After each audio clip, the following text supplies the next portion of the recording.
Oh, that's the back.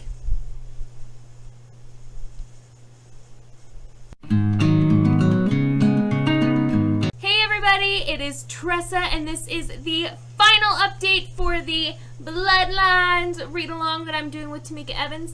And oh my gosh, I was kind of not sure about how much I was going to like this book earlier, but holy cow, the last quarter of this book just convinced me how much I am going to absolutely love this series. So in this last kind of section, oh my gosh, so many things were wrapped up. There was so much action. I was finally like into the book. I was sucked in, I was hooked, and I was thoroughly impressed with this book. Yeah, I gave it a 4 out of 5 stars on Goodreads. It wasn't like amazing, like it wasn't my most favorite book ever where it deserves a 5. But for the beginning of a new series, especially a spin-off series, it definitely exceeded my expectations. So it got a 4 out of 5 on Goodreads. It is going to get very spoilery since it is the very last section of the book. So if you haven't read it yet, you should probably go bye-bye now, because we don't want to spoil anybody. Yeah. So, bye. Come back and see me once you've read the book. I'm still getting used to which way I need to move myself. Whew. It changes the light. With just a wave of my hand. Spoilers. Spoilers. Spoilers. Okay, so now that everybody that hasn't read the book is gone, let's talk about this ending, guys. Let's talk about this ending, because holy cow, it was good. We get to see Jill do her little fashion show that she was excited about. We find out so much about Lee, and I haven't really voiced this yet, but there's always been this kind of nagging thing in the back of my mind that there's something off about Lee, especially when he was like, I want us to be together forever, kind of thing. So, yeah, we figured out why I had that nagging feeling, and that's because Lee's a psychopath. Apparently, he, used to be Strigoi, but got changed back. He wasn't too happy about being changed back into Moroi.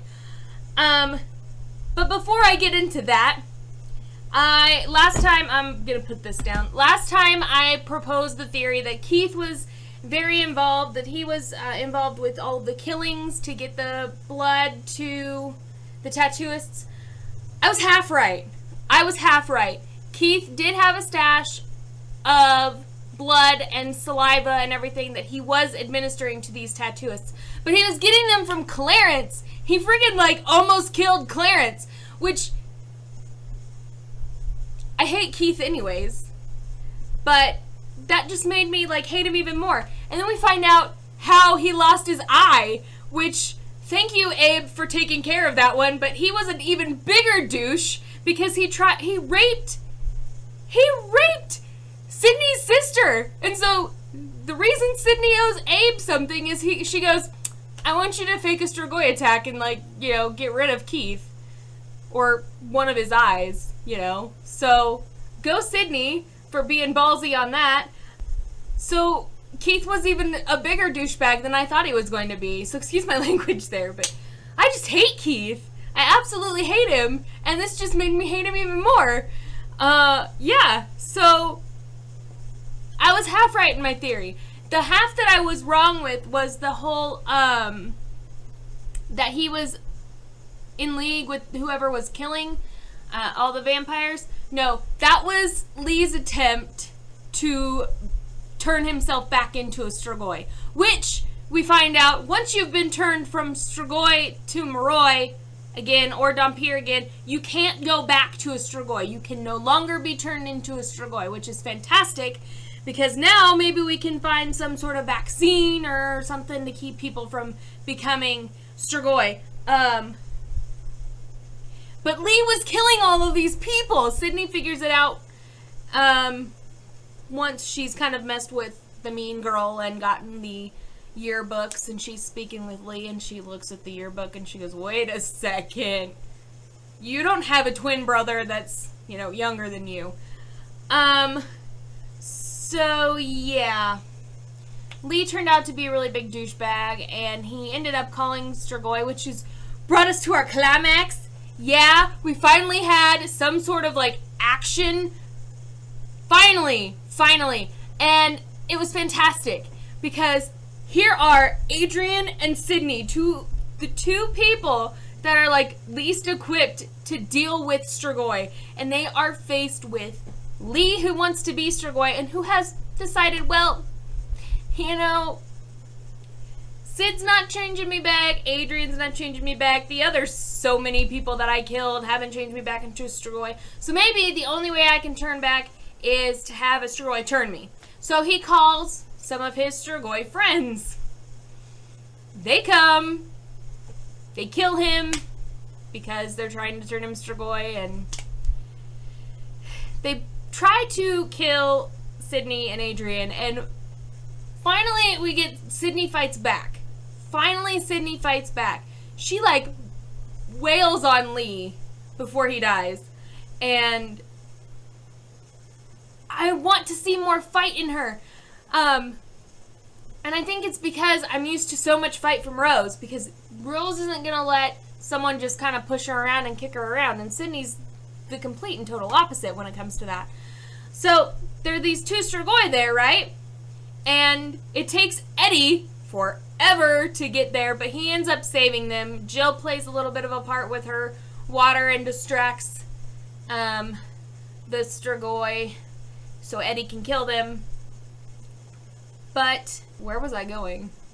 I got off on a tangent. It happens. I'm so excited about the end of this book. It was fantastic.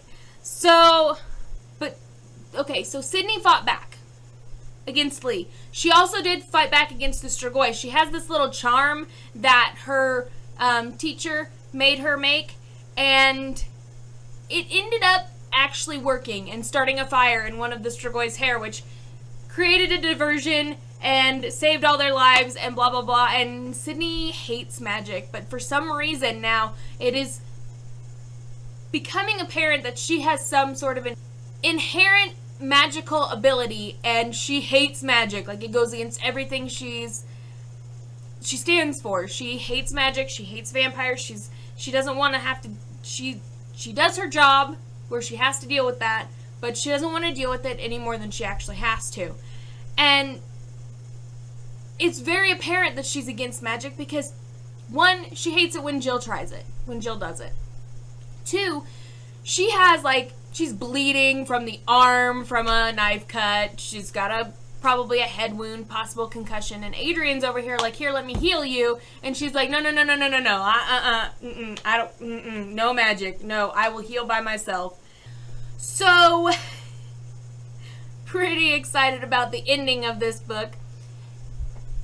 After all of this goes down, Sydney and Adrian kind of have a moment. They have this beautiful moment where they're getting all, like, snarky with each other, and there's banter and fun and little insults and stuff like that. But there's a moment where Adrian kind of just looks at her and goes, "You're actually really beautiful." And you're like, "Oh, Adrian can dish out a compliment." But all of that, okay, Adrian is finally in, like, a good mindset. He's moving towards a good place. We got Keith out of there because Adrian and Sydney teamed up to find evidence against him, and he got taken out of the picture, which was fantastic because he's such an asshole. Excuse my language. Don't use my language if you're young or anyone. But they've decided to come up with this team to research the effects of spirit after someone's been brought back from being a Strigoi. So they're using Adrian, and they're using Sonia Karp. And there's one other person that we know very well that has been brought back by a spirit user from being Strigoi. And guess who walks in at the very end of the book? Dimitri. So in this book, we got a cameo by Rose, and we got a cameo by Dimitri. I'm so excited to kind of see how this is going to play out because Adrian was in such a good place. He was finally kind of coming back from that, oh, my life sucks I'm so heartbroken kind of thing. And the guy who stole that girl that did that to him from him walks back into his life. So I'm wanting to see if there's going to be any more stuff or any more cameos by Rose, if we're going to see her some more, or how that's all going to work out, because, oh, poor Adrian. So I'm super excited to get started on the second book in the series, which is The Golden Lily. I'm really excited to figure out kind of what happens with Dimitri there. And I know they were bringing in another Dhampir to, because they're making Sydney the alchemist of that area because Keith got thrown out and all that. The Dhampir they're bringing in, it'll be interesting to see how she reacts in an actual, like, school system, because this is the girl that fought Rose for her brother's hand in marriage. Yeah. Angeline, I think her name was Angeline. I'm kind of hooked in this series. This one, okay, so with the Vampire Academy series, the first one didn't really hook me as much. It was the second one that really got me interested in the series. Phenomenal job for a first book. I applaud Rochelle Mead. She's got me hooked with this first book. So that is all I have for this read-along series. I will be doing updates for Golden Lily when I get it started, because I am super excited to read it. I am, like, pumped to read it now. Yeah, so if you have any other comments or observations or anything like that that you want to share with me, or you want to just talk to me, you want to be friends with me, whatever, I'm always up for more friends because I have no life. Comment in the little comment section below. I put my Instagram, Twitter, Goodreads, all of that fun stuff down there too. So follow me, add me, whatever you want to do, and I will see you guys later, because I will be having my epic fail August wrap up and my September TBR videos coming up soon. So I will see you guys later. Bye!